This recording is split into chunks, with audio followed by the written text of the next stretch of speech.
Hi, I've got my indoor clothes on, coming to you from my library because I bought 5 box making books. I read them all. I will tell you which one is my favorite and which one is a complete failure. I bought the books because I want to become better at box making. I guess that's sort of obvious.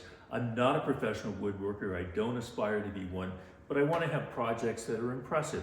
And I think a good way to achieve those skills would be to get good at box making. If a box is going to be impressive, somebody has to be able to pick it up, get close to it, and still not have it be flawed. I think if I can achieve that on boxes, that'll convert to other bigger woodworking projects.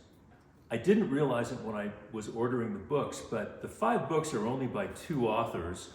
3 of them are by Doug Stowe, 2 of them are by Matt Kenny.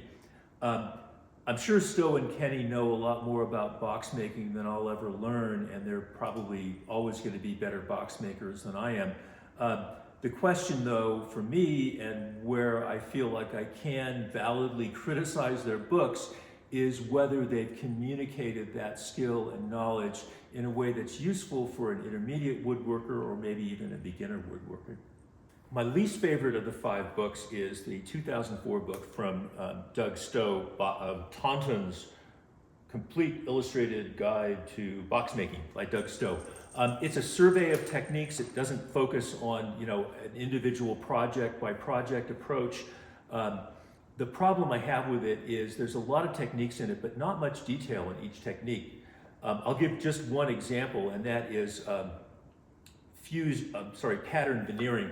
So the idea is that you would get a bunch of different colored veneers, make a nice pattern so that the different colors of veneers would fit together in a beautiful pattern, without gaps in between the pieces. I don't think the instructions that they give, there's only 1 page on pattern veneering. It consists of, 2 paragraphs and 5 photos. I don't think it's nearly enough for somebody to be able to successfully do a pattern veneering project. I don't think it comes close. For example, the author says, check carefully to make sure that there's no gaps between the parts before gluing. Well, there are going to be gaps with the way they talk about making the parts in this book. They say, print out your design on a piece of paper, glue that down to a piece of fiberboard or plywood, use a scroll saw to cut out the various pieces, and then use those pieces of MDF or plywood or whatever as a pattern to cut out your veneers. Well, if you do that, there is guaranteed to be a gap between all those pieces because you've got the saw blade curve unaccounted for. That's not mentioned in here. I'm sure there's a way to deal with that. People use that technique for scroll sawing. I just don't know how they deal with the saw blade curve. It's not mentioned in the book, and I just don't think anybody could pick up the book and expect to have success with that technique. Sadly, most, if not all, of the other techniques in the book are the same way. There's just not enough detail on any of them to feel like somebody could have success doing them. So I have to write this book off as being, frankly, a complete fail. The next book is a big step up in quality. It's 52 Boxes in 52 Weeks by Matt Kenny. It's not primarily a technique book. It is primarily a design book. Out of the 120 pages in the book, only 20 are about technique, but there are 20 pretty good pages about technique. I think you can really learn a lot by them and have success applying to those techniques. There's one in particular I'm going to talk about called a grain wrap, and that's a technique where you take a box and make the grain so that it matches at all 4 corners of the box. So grain wrap, and I'm going to talk about that because I think it's kind of a really good intermediate box making technique that I'd like to master. And on an appropriate box, if you're making a box with mitered corners, that's something that you really ought to consider and probably do every time you're making a box with mitered corners. Well, Kenny's got a really good section in this book, like 6 or 8 of his 20 pages are about how to do that grain wrap technique. That's going to come up in some of the other books I talk about that don't deal with it as well as Kenny deals with it. The other 100 pages of the book are about design, and Matt Kenny's design philosophy is super simple. I think he says in the book that he doesn't like adornment. Boxes don't need adornment, and he tries to make everything as super simple as he can. I'm obviously not quoting him directly there. But I think that's a fair way to look at his design philosophy, where everything is just pared down to simplicity. Well, one of the reasons I'm standing here is simplicity is great, but it depends on the context. This is my wife's parade saddle. If I were to put one of those super simple Matt Kenny boxes in any room with this incredibly ornate, silver parade saddle, you're just not going to see the box. It's going to disappear. It's just not going to be noticeable. So I kind of like adornment. Matt Kenny obviously doesn't like adornment. I still think it's a valid book because he's very thoughtful about his design process. And I think that would translate even if you have different design tastes than Matt Kenny does. So it's a worthwhile book. Next, I've got two more books by Doug Stowe that I'll talk about together because they're pretty similar. I do have a favorite among the two. The two books are Basic Box Making. I believe that one is from 2007. And Beautiful Boxes, I believe that one's from 2014. Both of these Doug Stowe books I think are much better than the other Doug Stowe book that I sort of trashed early on in the review. The techniques in these books are presented in the context of specific projects. For example, he'll show you how to build this little box that's on the cover, and in doing that, he'll show you the techniques that are needed to build that little box. The instructions for each of these projects I think are sufficient that you could use the techniques and successfully build the projects. So that's, in contrast to the first Doug Stowe book I talked about, where I didn't think there was enough detail in any of those techniques. These are different and they're a lot better. One thing I do like about both of these books is they also have some very helpful jigs.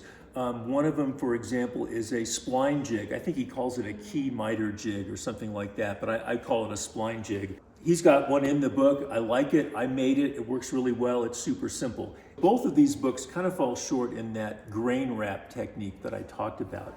For example, the second box in Beautiful Boxes, I think it's actually this one on the cover.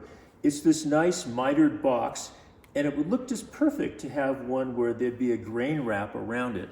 In discussing that project, that looks to me like it would be perfect for a grain wrap, here's what Stowe has to say. The craftsman may choose to match the lines of grain at the corners of a box of a way of expressing care, inviting the viewer to engage with the lines found in the wood. Well, it's practically poetic, and that's exactly what I want to do. Yes, show me how to make the lines of grain match at the corners in the box. Nope, doesn't do it. It's not at all in the book. He talks about that and waxes poetic about it, but doesn't actually show you how to do it. That's a pretty big failure in a book that otherwise has a lot of nice, useful projects and information. Basic Box Making, I think, is a little bit better, but it's kind of strange in the way it deals with the grain wrap too. Like, for example, the box on the cover could have used a nice grain wrap. That's a mitered box, and he's got other mitered boxes in there. But instead of showing the grain wrap technique with a mitered box, he shows the grain wrap technique with a box that has lap corners.